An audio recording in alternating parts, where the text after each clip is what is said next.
2-3 दिन से पाकिस्तान में क्या हो रहा है, खुलासा मुलाहजा कीजिए।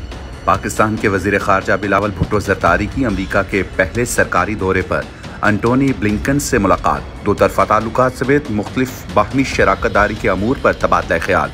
Chief justice of Pakistan justice Umar Ata Bandial ने तफ्तीशी इदारों में मुबैना हुकूमती मुदाखलत पर अज खुद नोटिस ले लिया। आर्टिकल 63A की तशरीह के लिए सदारती रेफरेंस पर सुप्रीम कोर्ट ने 3-2 के अक्सरियती फैसले में कहा कि मुनहरिफ अरकान का वोट शुमार नहीं होगा और पार्लियामान उनकी नाअहली की मुद्दत के लिए कानून साजी कर सकती है। बेंच के 2 जजेस ने अक्सरियती फैसले से इख्तलाफ करते हुए लिखा कि आइन की शिक 63A के मजीद तशरीह आइन को नए सिरे से लिखने या इसमें वो कुछ पढ़ने की कोशिश होगी और इससे आइन की दीगर शिकें भी मुतासिर होंगी। साबिक वज़ीर आज़म इमरान खान का कहना है कि सुप्रीम कोर्ट ने लोटों के खिलाफ फैसला दिया है और हम सुप्रीम कोर्ट का शुक्रिया अदा करते हैं कि आपने मुल्क की अखलाकियात को गिरने से बचाया।